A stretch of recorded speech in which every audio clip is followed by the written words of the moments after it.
Ashok classes, subject math, science, English, Hindi.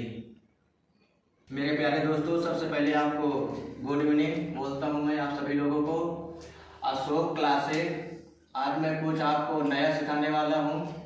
यहाँ पे लिखा है किसी भी चीज़ की कीमत एक नज़र में करना सीखो। सवाल आपको मैं पढ़ के दिखाता हूँ, ठीक है। लिखा है यहाँ पर प्रश्न है, यदि 1 किलो चीनी का दाम 60 रुपये है तो 3 पाव का दाम कितना होगा। जैसे कभी कभी आप लोग या आपके माता पिता दुकान पे आपको सौदा लेने के लिए भेजते हैं। जैसे आपके पिता ने बोला कि आप जाओ दुकान पर चीनी लेकर आओ। आपने दुकान पर गया, दुकानदार ने बोला कि चीनी 60 रुपये किलो है, तो तुमको आवश्यकता है 3 पाव का, तो वो कितने रुपए का मिलेगा तुमको ये पता नहीं है, या पता होगा, नहीं पता होगा तो सीख लेना, ठीक है। तो आपको मैं एक नज़र में करना सिखाता हूँ, ठीक है। तो इसमें आपको मैं एक छोटा सा सूत्र देता हूँ। यहाँ पे लिखा है सूत्र है, पहले हम बताते हैं आपको सूत्र बराबर यहाँ लिखा है एक वस्तु की कीमत बराबर जितना रुपए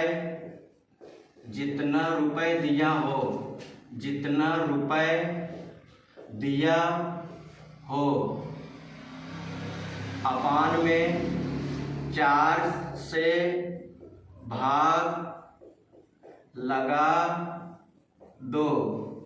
यहाँ पर मेरे प्यारे दोस्तों 4 से भाग इसलिए लगाया जा रहा है क्योंकि 1 लीटर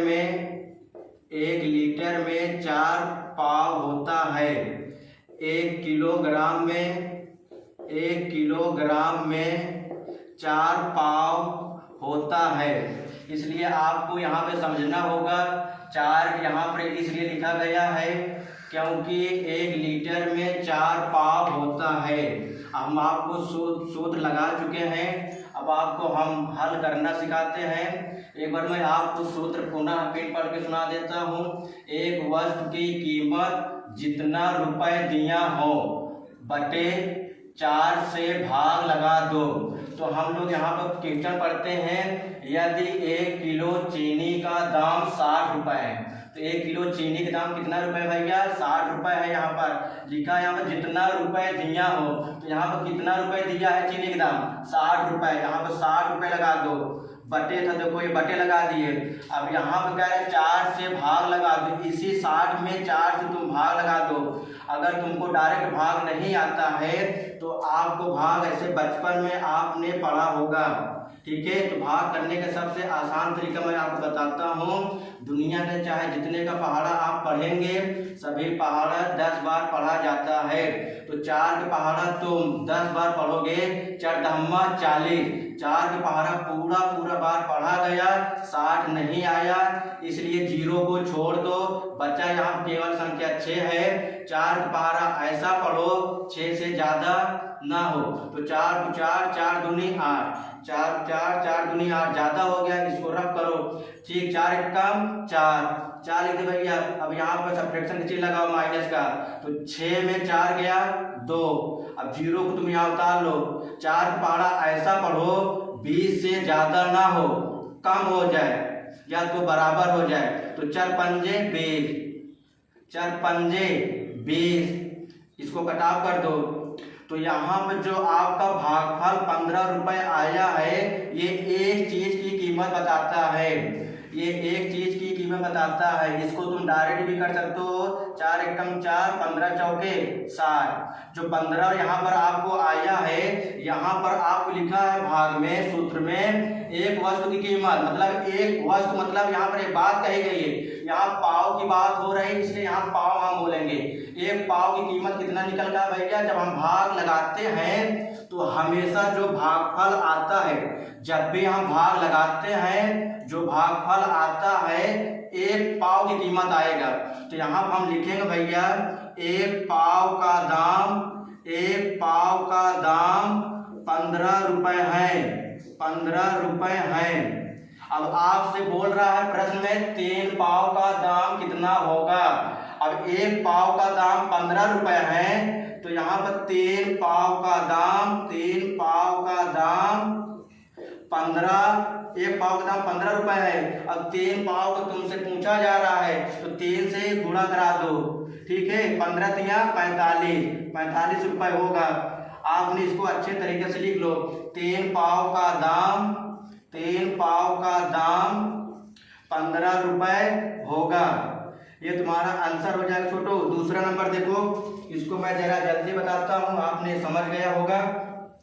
यहाँ पर हल लिखा, उसके बाद आप बच्चों सूत्र लगाओ। लिखा है यहाँ पर एक वस्तु की कीमत बराबर क्या दिया छोटू भैया, जितना रुपए दिया हो, जितना लिखा है, जितना रुपए दिया हो अपान में 4 से भाग लगा दो, ठीक है। तो यहाँ पर हम लोग क्वेश्चन पढ़ते हैं जल्दी से छोटू। यहाँ पर लिखा है यदि 1 किलो मूंगफली का दाम 70 रुपए है तो 2 पाव का मूल्य कितना होगा। तो यहाँ जितना रुपए दिया हो, प्रश्न में तुम्हारा कितना रुपए दिया है, मूंगफली का दाम 70 रुपए दिया है, तो यहाँ लिखो 70 बटे लगा लो, 4 से भाग लगा दो। तो 4 ये कहाँ से आया है, क्योंकि 1 लीटर में 4 पौवा होते हैं, 1 किलो में 4 पाव होते हैं, ठीक है। इसलिए हमको 4 से यहाँ पे भाग लगाना चाहिए, ठीक है। अब तुमको डायरेक्ट भाग नहीं आता है, तो 4 से तुम 70 में भाग लगा दो। जो भागफल आएगा क्वाड्रेंट में वो 1 पाव का दाम आएगा।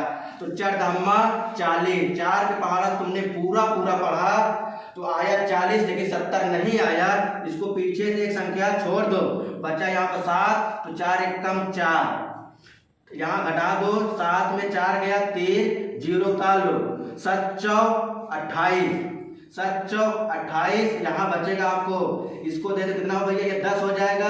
10 में 8 गया 2, यहाँ बचा 2, 2 गया कैंसिल, यहाँ दशमलव रखो, 0 बढ़ाओ, 4 पंजे 20, ये आ गया। अब यहाँ हमको ये समझ में आया कि जो यहाँ भागफल आपको आया है 17.5 जो आया है, ये 1 पाव का दाम बताता है। हमेशा ही हम जब भाग देंगे, भागफल जो हमारा आएगा 1 पाव का दाम निकल कर आता है। तो हम यहाँ पे लिखेंगे 1 पाव का दाम 17 रुपए